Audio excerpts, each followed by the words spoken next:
I explained it to him. And he said, nobody's doing that. Why aren't you doing that? And I was like, I think I just figured out what I'm doing. Like it just like kind of came to me in that conversation. And then I started taking those steps and moving forward with that.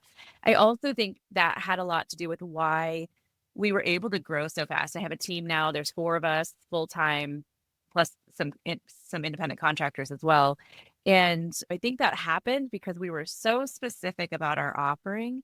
We do these specific things, and it really resonated with business owners who, they know they need to have that book in hand. They know that will help them build their brand. They know that going out and speaking helps them land clients, but they don't have the time to do the speaking event applications or the research. They might even have a team, but everyone's busy, right? But I am the world's biggest super fan. You're like a super fan. Welcome to the Business Superfans Podcast. We will discuss how establishing business superfans from customers, employees, and business partners can elevate your success exponentially. Learn why these advocates are a key factor to achieving excellence in the world of commerce. We discuss the invaluable insights of business owners who have successfully implemented the strategies in the book to build their own team of devoted superfans. Gain insightful knowledge from the experts who create applications that help you create passionate superfans. This is the Business Superfans Podcast with your host, Freddie D. Ready!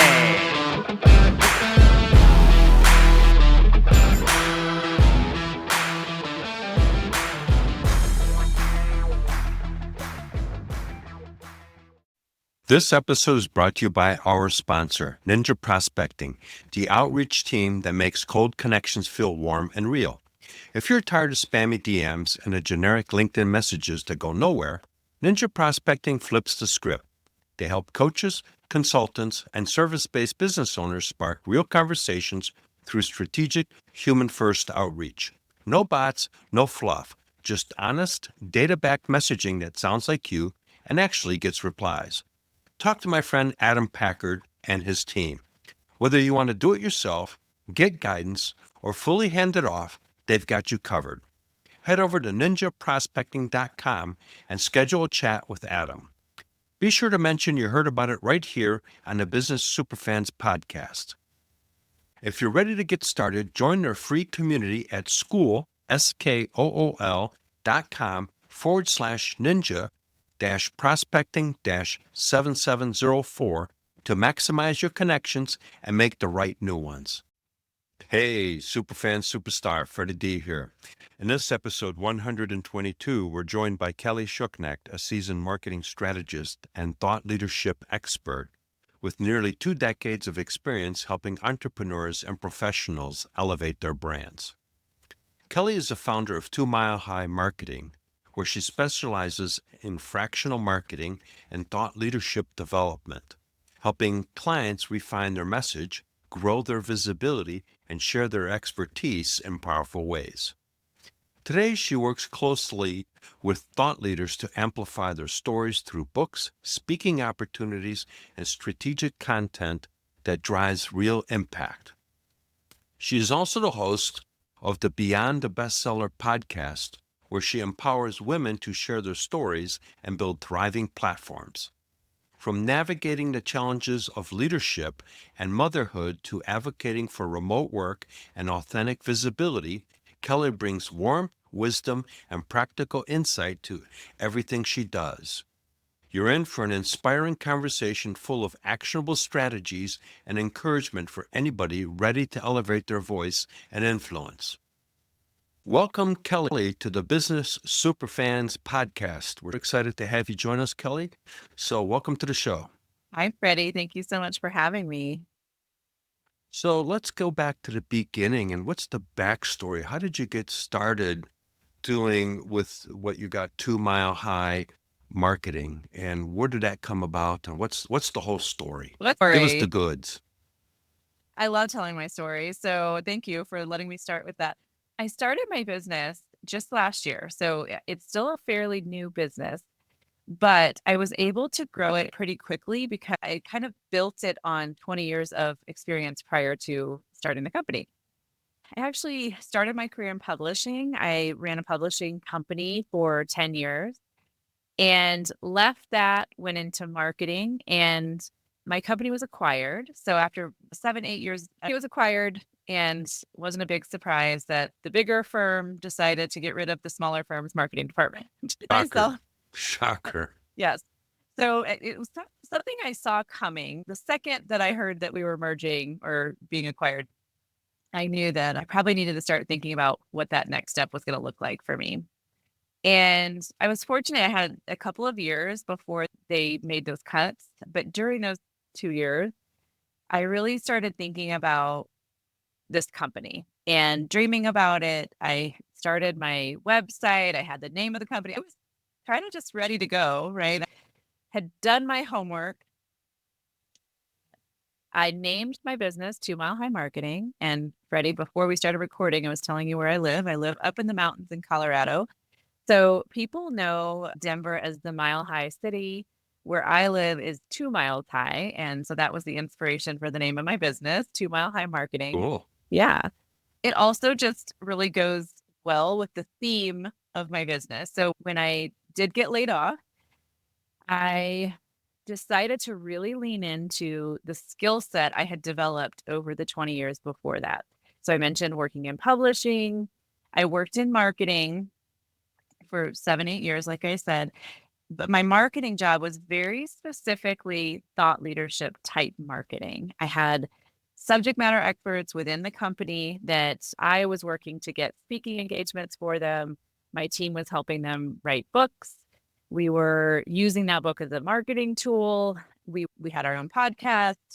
All of those things that we were doing, I decided, you know what? I really enjoyed that part of my job, and I want to turn that into a service offering I can do with clients. So that was kind of how 2 Mile High Marketing came about and why we focus specifically on that thought leadership type marketing that we do. Oh, what an amazing story. I can relate because I've gone through a couple acquisitions, and it doesn't matter how good you are. You're part of the acquired team, not part of the acquiring team. And the acquirees always lose out. Doesn't matter. So, yes, I can relate to that. And that happened several times in the SaaS space for me. But you got a really cool approach here because you really kind of got a unique vertical that you're working with. So you're not really a traditional marketing agency building websites and all that stuff. You're really dealing with thought leaders to really help develop their brand and messaging. And you go to the point where you help them with the speaking and also ghostwriting aspects. So that's a very unique niche that you've carved out for yourself. Yeah. So early on, the first few weeks after I lost my job, I was talking to a lot of people and trying to figure out, I've been dreaming about the company, but thinking about things and actually doing things, two, two different Some things, right? things. And so when it came time to actually say, okay, what am I saying I'm doing? What am I putting on my website? All of that. I was talking to a lot of people, and I had a friend who said to me, you probably don't really know what you want to do yet. And I don't know why in that moment I said, no, I know exactly what I want to do. And he was like, what do you want to do? I explained it to him. He said, nobody's doing that. Why aren't you doing that? And I was like, I think I just figured out what I'm doing. Like it just like kind of came to me in that conversation. And then I started taking those steps and moving forward with that. I also think that had a lot to do with why we were able to grow so fast. I have a team now. There's 4 of us full time, plus some independent contractors as well. And I think that happened because we were so specific about our offering. We do these specific things, and it really resonated with business owners who, they know they need to have that book in hand. They know that will help them build their brand. They know that going out and speaking helps them land clients, but they don't have the time to do the speaking event applications or the research. They might even have a team, but everyone's busy, right? But when they have somebody who's specifically focusing on that aspect for them, it helps them start landing those speaking engagements, getting out there. We also do LinkedIn executive management.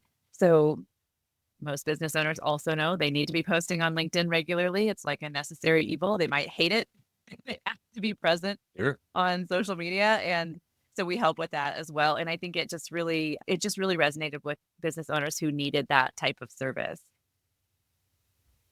Yeah. That's pretty cool what you're doing because as a business leader, you're running your business. And so you really don't have the time to be doing the things that you're helping them basically offload so that they can focus on still running their business. And then, oh, they got a speaking engagement that's been scheduled for 6 weeks out.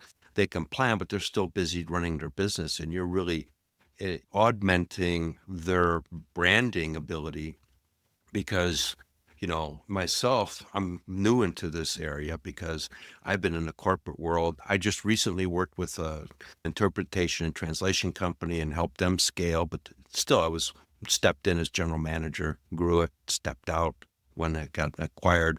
Recently, I worked with a commercial flooring company, helped them get about over $1 million worth of bidding opportunities in 6 weeks. But the reality is, though, I haven't had time to work on building myself up as a brand. I've been focusing on the podcast, as we talked before we started recording. But there's other aspects that I need to work on. And so what you're doing is you're providing a service for people like myself that are entrepreneur transitioned into an entrepreneur type role that don't know what they don't know and don't know how to do what they don't know. Right. Well, and like you mentioned, most business owners or, people who are really, really busy, they're focused on the now. It's like, I got to do this today. I have to do this next week. Right. They're focused on that. Speaking engagements are often, if you're trying to book a speaking engagement, it might be 6 months away. Right. So it's hard to be thinking that far ahead in the future when you're just in it right now and the management, all the urgent things that are happening right now. But we are right now, the events that we're pitching our clients for are 6 months away. I mean, they might even be 9 months away. Some might happen sooner, but we're kind of doing that forward thinking, planning ahead for them so that when that is in the moment for them, Ready to go. they're ready to go. Yep. So yeah, I think that just really helps them. It's like every client that we have said, we know we need to be doing this. We just haven't had the time to focus on it. So then they can just, like you said, offload it to us. We pitch our clients, each client to 10 to 15 events per month. So out of that 10 to 15, we're hoping to book one out of the 10 to 15. That's kind of what industry standard, right? So you think about that too. You have to pitch yourself to 10 events to get booked on one of them, right? Like that's a lot of time that you would be Sure. spending putting together those pitches, getting that information. Some application forms are quick and easy. Some are really detailed. And so just juggling all of that, we just take that work off their plates for them and yeah, help them be ready when the time comes.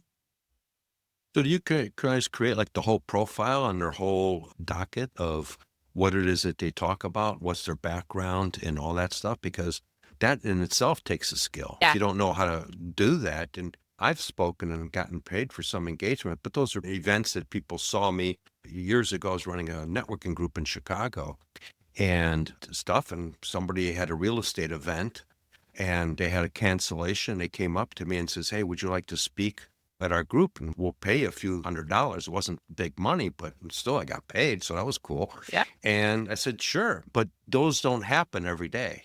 Right. Yeah, absolutely.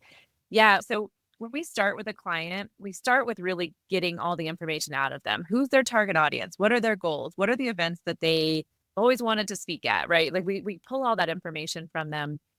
Most of our clients have a topic they know that they can speak on. Usually they know kind of what they would speak about, but we help them develop three. I say three. I mean, it depends on the client. Sometimes it might be more, sometimes it might be less, but usually 3 presentation briefs. So like for you, Freddie, it would be like, these are the 3 kind of titles and descriptions of the talks that you would give, right? And then I work with those for specific events because an event might have a certain theme or certain topics they want covered. And so those presentation briefs just give us kind of a starting point of what we can use to pitch the client for. We put all that together for them. You mentioned the ghostwriting, so I'll bring that up as well. So we can also help them get that book in hand, right? So we can do that ghostwriting for them. In order to do that, we meet with them every week and we interview them weekly. So we outline the chapters in the book and then we take those meetings weekly to pull that information out of their brains. Well, you've written a book, so you know how to write a book, right? But a lot of times it's just like all that information is in their head, right? But it's like just sit down and actually do the work is the hard part. So we do the hard part for them, the heavy lifting for them, but the thoughts are all coming out of their head. We're just helping them organize it and make it clear in the delivery. But we help them with that so that when they're going out to speaking events, that it just helps them establish their credibility, their Right. authority on the topic. So when they're going out, there's just something about when you have that book, people see you as the expert, right? And as you know, you published a book a few years ago and that really helped in your path, right? In your career journey. So we help with that as well. And yeah, we also can kind of look back at any event that the client does. So if they go out and speak, we look at what topics are resonating, what topics are getting selected, which ones aren't. And then we can kind of make adjustments as we go forward to be more successful with those pitches that we're sending out there. Yeah, you're right. Writing a book, the first book, I got some coaching on it, and they basically said just toss down the ideas, just start tossing out the ideas. You'll get it organized later. But once I got a momentum going and I had what I was going after, it really started to become much easier. I'm working on a second book, and I am working with a ghostwriter on it. But you are. Yes, and we're doing similar things. We meet every so many weeks and do a 2-hour kind of question and answer conversation stuff. And it's going to be a little bit of a different style book. It's going to be a little bit more some of my life experiences and how those experiences, looking back, formulated some of my business acumen. And so we're going to be incorporating some of those things because I'm probably one of the few people you'll meet that's actually gone through Checkpoint Charlie in Berlin. So, so I've gone Sounds through like that. you have lots of fun stories that are fun or interesting. Maybe not fun, but interesting stories to share. Yes, interesting. I've been in communist East Germany, Poland, and all those kind of things. So those are some Nice. stories in there, but I'm not going to give it away. You have to wait for the book. So let's talk about, Kelly, about one of your customers that came to you and share a story of how you've transformed them, where they were at, probably somebody in the beginning, not knowing they want to write a book. They got no clue what to do. They want to do some speaking, all that kind of stuff. What's the story? And today they're your super fan, which is now promoting how you've transformed them. Yeah. So I'll tell you the story. I actually just had a meeting with a client yesterday that I left that meeting just like, this is exactly why I'm doing this work. So fun when you work with a client who just loves you and your team and what you're doing for them. So I have a client. I didn't know him when he first reached out. He's been a client of mine since the first month I started my business. We're in a shared community and he posted on there, is there anyone out there that helps with getting speaking events? And so that was our first interaction. I raised my hand. Yes, I can help with that. And really, he was part of what helped me kind of create my services. I had him as the kind of the starting point of like, okay, I'm talking to him, finding out what he needs, right? And then I'm creating a service package to help him. Then I realized how well that worked and I started using that same package for other clients. So he was really like my very first client in this business. And like I said, didn't know him at all, right? And yesterday we met. You could see I am a smiley person. I always have a smiling face. He is very stone faced. I can never really read him, right? And so there are times where he is down to business. Like we start that meeting and it's like we just jump right in. Like there's no, how are you doing? I know a guy like that.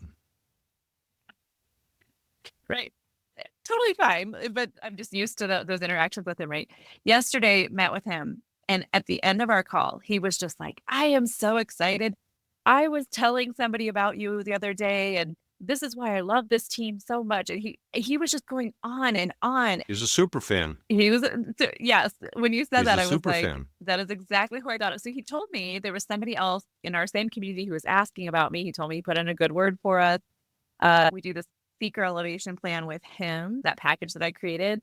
And yesterday he was asking me about ghostwriting and our service there because he might want to now use that service as well.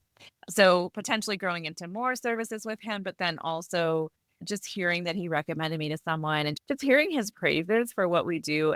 Like I said, I just left that call just like, this is exactly why I'm doing this. I want people to feel the value of what we're bringing them and to be so happy with it that they want to share that with somebody else. Yeah, what you just did is you created what I call a business superfan. Brand advocate's cool, but business superfan is the bomb. And when you create that superfan aspect, it's for lifetime.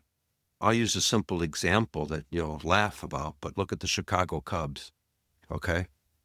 They've had super fans of the Cubs for decades. They finally did win a World Series. But for decades, they had those super fans that believed in the Cubs. They championed the Cubs.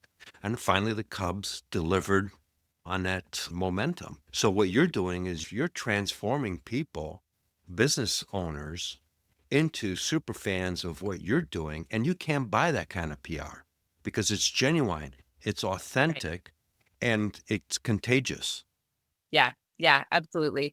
A lot of the business we've brought in so far has been referral based. People who knew me in my career, they knew Hmm. me through different things and they would recommend me to people. Oh, you should talk to Kelly. She's on her own now. And that has been great. But I'm really interested to see how this next wave goes that, we're still fairly new in this business. But I imagine now over time, the clients that we are turning into those super fans are going to help us catapult that even more because they're going to tell anyone they're talking to, they're going to tell them how we helped them write their book, or they're going to these speaking events and how they were able to build that speaking platform because of the team that they have supporting them. So, yeah, I'm anxious to see how that works in our business, but I definitely believe in that power of those business super fans because when they benefit from what you're providing them, they want to tell people about it. And that is priceless. Yeah, they're your champions, Yeah. and you've helped them become successful, whatever it is. And that's where businesses kind of get it wrong. You empower your employees, your team. They're empowered because you want them to be successful. They're going to tell everybody what a great company they're working at, what a great leader they're dealing with. And that energy carries on when they're talking to prospective customers. Okay. You can tell whether someone is happy about where they're at or if they're just going through the motion because it's a job, right? Yeah. So your team are super fans of your leadership. Now they're communicating in an energized, positive way to the clients that you've got. And that just keeps snowballing and it just creates a positive energy that becomes contagious and everybody wants to be part of the party. Yeah. Yeah. And seeing that my team, I was able to hire a couple of people that had also lost their jobs in our previous company. So we'd worked together for years. We had a great relationship. I had been their leader there. And so nothing changed. A lot of things changed. We still had that dynamic that we had had for a long time. They had to learn how to work with a couple of thought leaders to like working thought leaders and navigating that. But they get genuinely excited about the successes that we have as a company. Every new client that we bring on, they're genuinely excited. They're not like, oh, more work I have to do, right? They're thrilled. We had a couple of client meetings yesterday, and one of my team members messaged me after, was just like, I love her. So excited about the clients that we're working with, genuinely excited about the client success. We want them to succeed, but my team just gets really excited when we have those wins for our clients. So I think that a lot of that does come from, I mean, it's their innate nature, I would say. They're good workers who are authentic and excited about their work. But that can get really when you're in like a corporate environment where the culture is just not an exciting culture of we celebrate wins and just do your job, right? Yeah. And And companies miss that by like a galaxy because I remember years ago, back in the late 90s, I was in charge of global sales for a software product. It was a manufacturing product, a computer manufacturing software. And I coined the term machining intelligence back in 97. I was tasked with here's a product, nobody knows about it, do your stuff. And so I set up 60 resellers around the world, and we grew it to about 3 million net to us in a short amount of time, 3-year window, which back then internet was brand new and all that kind of stuff. So still a lot of old school, a lot of travel and flying out to meet with publishers so that they would write a story in a trade magazine and all that stuff. But once we started hitting sales, I remember once we hit 50,000 a month in sales, I brought everybody into the conference room and we celebrated. And I brought in the software programmers, everybody. because I wanted everybody to feel that win and that W. When we hit 150,000, I remember I had everybody come in, important meeting, 15 minutes. I had food catered in and some champagne bottles and everything else. Nobody knew it. Even the owner of the company didn't know it. I didn't ask permission. I just did it. And everybody was super excited Yeah. because it was like, wow, we did this. And it was a whole team effort. So I would just reemphasize what you're doing is it's a whole team effort and everybody enjoys that. And that's fulfilling. And that's where I think a lot of large corporate companies lose the fulfillment aspect of their team being fulfilled in what they're doing. Right. Yeah. I think there's a part of it that is their nature. Like I said, the team members that I have, I'm not going to take credit for their excitement. But at the same time, I saw in a corporate environment where that just got, it just really, I don't know, it was just very different over time in that corporate environment. Everyone was just really losing their steam. They were just like, you want to Sure. be excited and it just keeps getting, they just kind of keep getting squashed down. And, and now I see what a difference it is when everyone feels like they're contributing to that win. Everyone feels like they're being acknowledged when they're part of it. They just feel like they're valuable to the team. Right. Well, one of my quotes in my book is people will crawl through broken glass for appreciation and recognition. Think about it. Yeah. And it's not given enough. Yeah. And we need it. Hey, John or Lucy, thanks for the extra effort and going the extra mile in that project. I know that you worked late hours and all that stuff. You know what? Take Friday off. We'll see you on Monday. Get out of here. Yeah. Those are the little things, but really in that person's mind, that's a big thing. Yeah. Yeah. And it costs Absolutely. you chump change. Yeah. Yeah. Absolutely. It's really just acknowledging people and the contributions that they bring and appreciating them for it. Yeah, and then what you're doing is also, I want to emphasize, is that think of a racing rowboat, okay? Everybody's got a single oar. It's not you got two oars, a hand on each oar. You got one oar. You got to get everybody in line to be rowing in synchronization and in a direction. Otherwise, that boat's going no place. It's not even going in a circle because everybody's got an individual oar. So if everybody's combobulated, the thing is going like this and going no place. And so when you get everybody on the mission, which is your mission, is to really help business owners level up their game with speaking and book writing and all that stuff, that's the mission. That's the direction. And so everybody's empowered. And now your boat's going to fly through the water. Yeah. Yeah. Absolutely. So what are the services that you provide? I know that you do some outsourced marketing and some workshop marketing and stuff like that. What are some of the other things that you guys do? Yeah. So I mentioned the speaker elevation plan. So that's kind of our base package. So it includes three things: booking speaking events, booking podcasts, and LinkedIn management. I like those three together because to me, it's kind of a flywheel. The more you're doing the podcast, you're getting clips of that, you're sharing those on your LinkedIn. That's helping establish your credibility. We can also create different content pieces that aren't just clips from the podcast, but quotes. We can take things that you say and turn it into great posts, those kinds of things. And then all of that's helping establish your platform that when we're pitching you for speaking events, then people can see all of that on your LinkedIn. It just helps establish you as people can see that online. So we do those three things together. We customize that based on certain clients because some may want to do their own LinkedIn, for example. And so we can customize it, but that's kind of our base package. In addition to that, we do the ghostwriting. So we help with ghostwriting that book, getting that book in hand. And then we do workshops. So that's one of the things we started with. I mentioned that I was able to hire a couple of my team members who also lost their jobs. And we had somebody come to us who wanted us to help them develop a marketing plan. And so we said, you know what, why don't we turn this annual practice that we had every year where we would get together as a team and we would look back at the previous year and we would look forward to the coming year and say, what's working, what's not working, what do we want to pursue this next year? That's how we would refine our marketing plan every year. And we decided to turn that into a workshop that we do now with other companies to help them develop their own marketing plan. A lot of the plan that we put together for companies or for business owners is based around thought leadership. So I always tell people that before we even get to that point, I'm going to tell you right now, I'm biased on thought leadership marketing. So if you're not interested in thought leadership marketing, doing a workshop with us is probably not a good idea, because that will kind of be where we focus our efforts. But yeah, we love those workshops. It's 2 hours. We spend that 2 hours digging in with the business owner, asking them lots of questions, getting a lot of information out of them. And then we come back 2 or 3 weeks later and we present the marketing plan to them. And a lot of it's actually coming out of their own heads, but it's kind of one of those things that it's like they know their audience, they know what they should be doing, but a lot of times they struggle to actually take the steps they need to take. Life gets in the way. Yep. Life gets So in the way. we help organize that into here are the specific tactics for each phase of the marketing funnel to reach your target audience and convert those leads.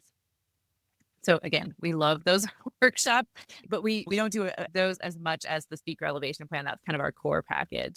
But yeah, that's kind of the range of services we offer. We're also right now kind of structuring a roundtable. I don't have a name for it yet, Freddie, but a roundtable service where a lot of business owners know that the more networking they do, the more connecting with people in their space, it generally helps turn into leads for their business. The more you're going out there and meeting people and connecting with people, either they're interested in what you're offering or they know somebody who they can connect you with. And so a lot of business owners now are doing these roundtables where they're proactively asking people to meet and kind of creating this networking event. And so we're actually kind of systemize that, and we're helping a couple of our clients with proactively creating those roundtables for their business. So another kind of service area that we don't have on our website yet, but we're starting to systemize so that we can start offering that more publicly. Well, that's a great idea. I've put together a virtual networking group, and I've put a pause on it because I'm kind of retooling some things, but it makes a big difference. I used to run a networking group in Chicago, and it was on Lincoln Avenue, downtown Chicago, Rinaldi's Pizzeria, and there's no parking. And I used to get 45 people to show up for a business networking luncheon. My whole marketing aspect was, it was a place that they could network and et cetera, but it was the only place that somebody could walk away with the profit. And so I would give away a gift card. Out of everybody that attended, we draw business cards out of a bowl, and somebody would win a $25 gift card. And so it was a $10 profit on going to lunch. It was the only place you could get a free lunch and walk out with the profit. And that was my whole marketing gig, but it worked. So a lot of people made connections, and we would have a speaker that would speak on something. And the rule was you're not supposed to be selling. If you are, a Yankee off the stage. But the thing was, provide some value, demonstrate that you're the expert, and the rest will take care of itself. Yep. That's thought leadership in a nutshell right there. Yeah. So it's been an excellent conversation, Kelly. How can people find you? Yeah.